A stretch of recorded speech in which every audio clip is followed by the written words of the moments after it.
오늘 성경 말씀은 너무나 유명한 한두 가지 중요한 주제가 있습니다. 그것은 뭐냐면 계시라고 하는 주제입니다. 우리가 일반 계시라고 얘기하는 것은 통상의 자연이라든지 예를 들면 뭐 별이나 달이나 뭐 해를 통해서 하나님이 존재하시겠구나, 그런 어떤 계시들을 우리가 일반 계시라고 그렇게 얘기를 할 수가 있습니다. 보편적인 계시다, 뭐 그렇게도 얘기할 수 있겠죠. 그런데 말해서 특별 계시라고 하는 것은 예수 그리스도를 통해서 우리가 인식될 수 있는 그런 하나님에 대한 인식을 얘기하는 겁니다. 오늘 25절에 보면 지혜롭고 슬기 있는 자들에게는 숨기시고 어린 아이들에게 나타내심을 감사하나이다.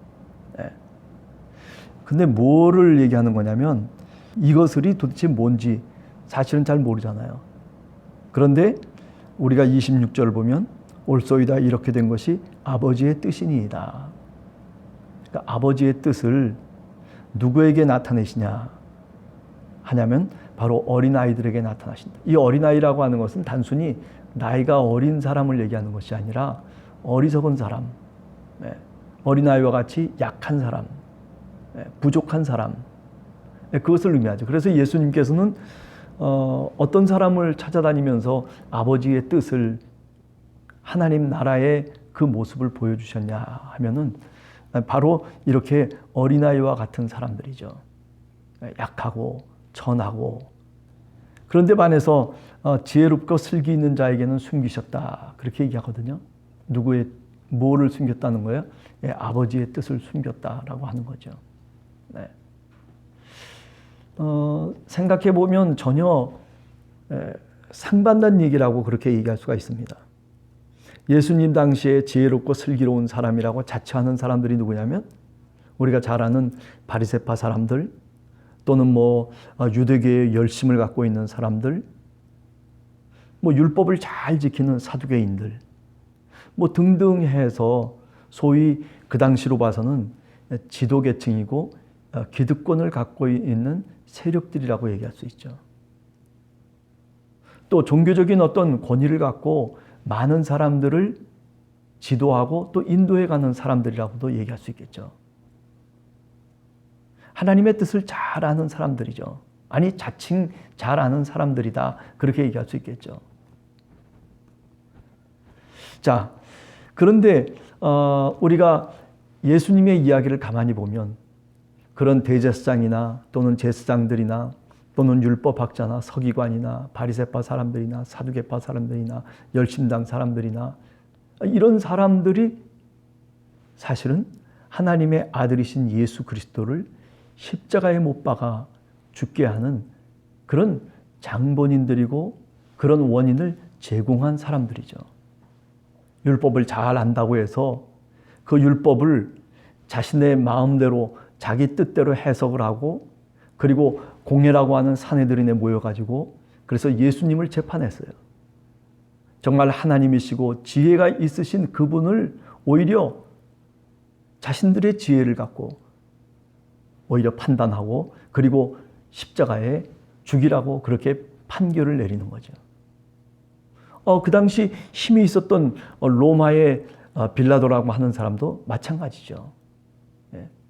꼭 유대인들만 그런 것이 아니라 이방인이었던 빌라도도 결국 많은 사람들이 외치는 그 소리를 통해서 그 소리에 압도를 당하면서 그러면서 자신의 이득을 취하게 되죠. 그래서 자신의 이득이 뭡니까? 정치적인 이득이죠. 그래서 예수라고 하는 이 연약한 자 한 사람을 죽이는 것이 오히려 자기에게는 더 많은 득이 된다라고 생각했기 때문에 결국 사형을 판결하게 되는 겁니다. 이 모든 것들이 지금 성경을 통해서 보면 아버지의 뜻이라는 거죠. 그죠? 살기 등등 해가지고 힘이 있고 그리고 지혜가 있다고 하는 사람들이 모여가지고 결국 죄 없는 사람을 십자가에 죽이는 그런 일들을 서슴지 않았다는 거죠. 이것이 아버지의 뜻인가? 그들이 아버지의 뜻을 잘 알아서 그렇게 했나? 아니죠.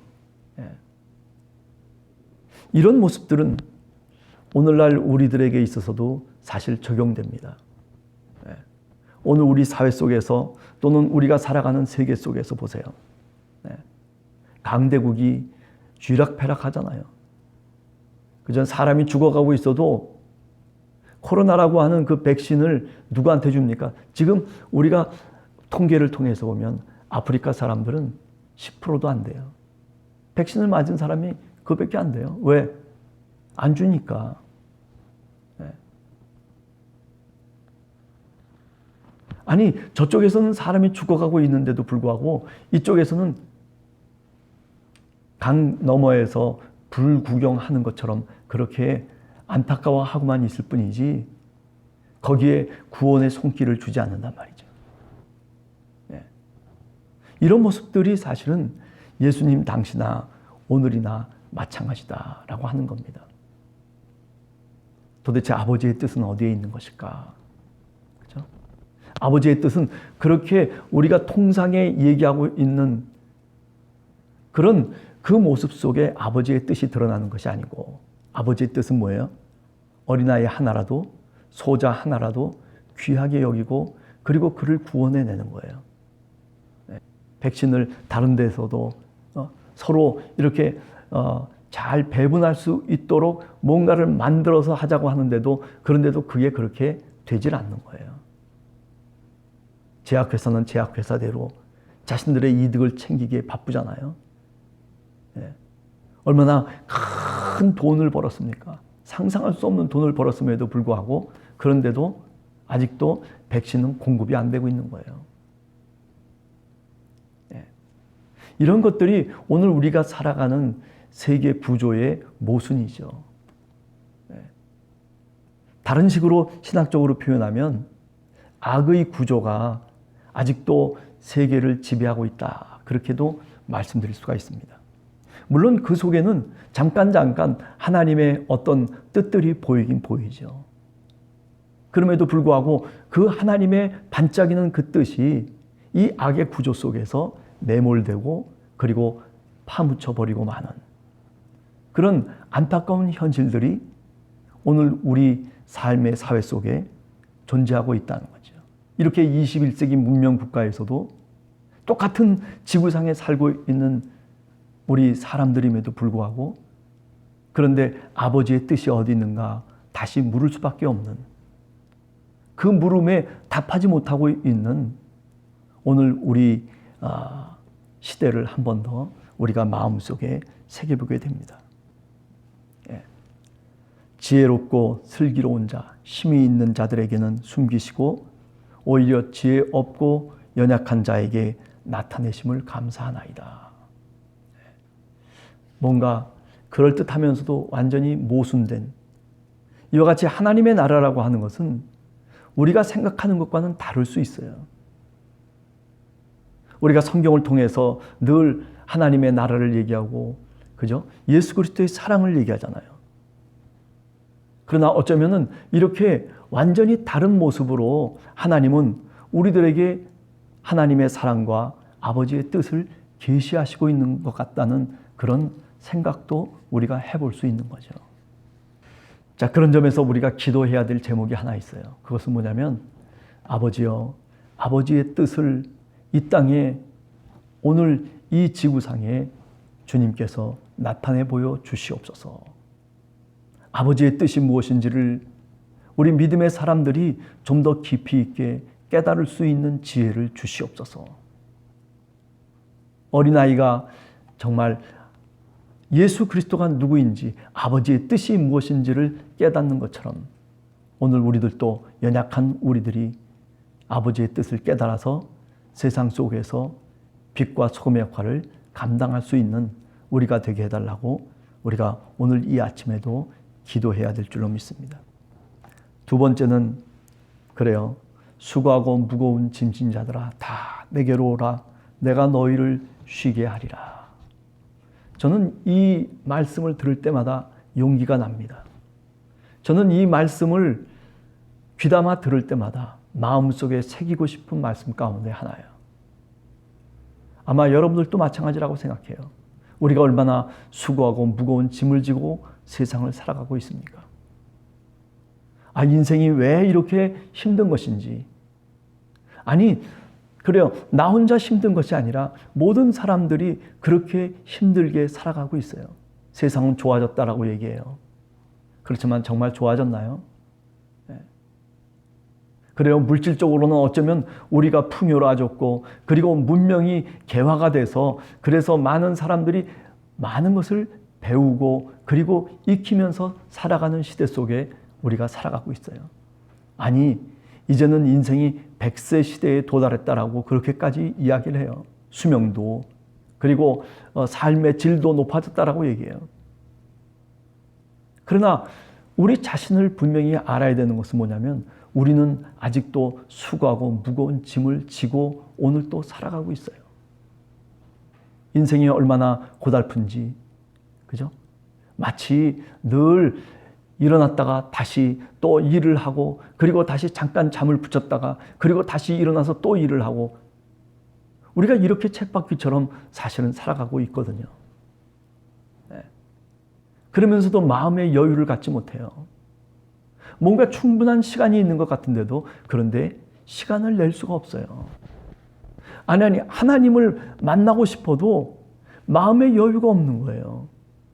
하나님을 믿고 싶어도 믿을 수 있는 마음의 공간이 없어요. 하나님의 말씀을 한번 따라가고 싶어도, 그래도 내 마음속에 그 따라갈 수 있는 그런 용기가 없는 거예요. 두려운 거예요. 내 삶이 변화되는 것 같고 내 인생이 방향이 바뀌어지는 것 같은 그런 불안한 마음과 근심 속에서 오늘 우리는 살아가고 있는 겁니다. 아니, 우리 주변의 사람들을 한번 보시면은 마찬가지예요. 예. 뭐 아무리 부유하면 뭐합니까? 예. 그죠? 자기 자신의 미래에 대해서 늘 걱정하고 불안해하고, 돈을 많이 쌓아놓으면 뭐합니까? 그죠?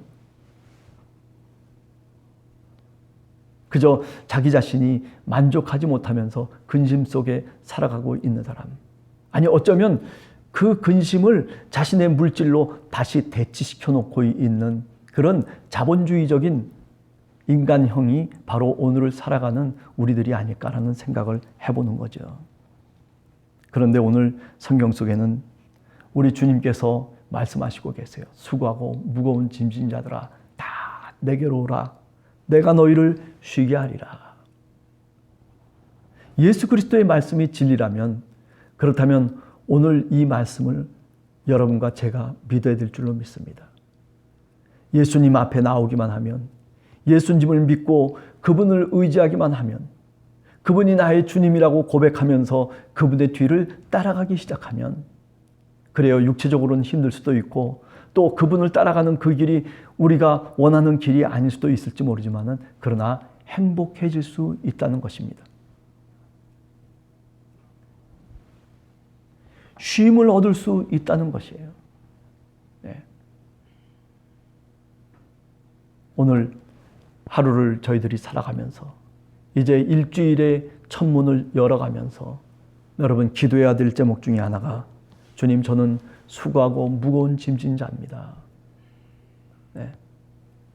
여러분에게 어떤 무거운 짐이 있습니까?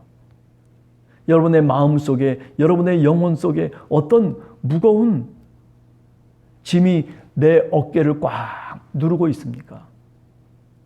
그것을 주님께 맡겨보시기 바랍니다. 그것을 우리 주님께 내어놓고 고백하고, 그리고 나는 이렇게 정말 무거운 짐을 지고 있습니다라고 그렇게 주님 앞에 내려놓기만 하면, 그러면 주님이 책임져 주시겠다는 약속의 말씀입니다. 네. 나는 마음이 온유하고 겸손하니 나의 멍에를 메고 내게 배우라. 그리하면 너희 마음에 쉼을 얻으리라. 네. 주님이 얼마나 우리들에게 사랑의 언어로 오늘 또 다가오고 있는지 모릅니다. 네. 정말 쉬지 못해서, 정말 안식하지 못해서 요동치고 있는 우리들의 시대 속에서 주님이 주시는 이 한마디 말씀을 여러분들이 믿기만 하면, 그러면 여러분의 영혼 속에, 마음 속에, 여러분의 삶 속에 이런 쉼과 안식이, 이런 행복이, 이런 평안이 주어진다라는 약속의 말씀, 분명히 믿고 우리가 주님을 영접하며 주님께 내 삶을 내어드릴 수 있는 그런 믿음의 고백이 여러분들의 고백이 되시기를 간절히 주님의 이름으로 축원합니다. 같이 기도하겠습니다.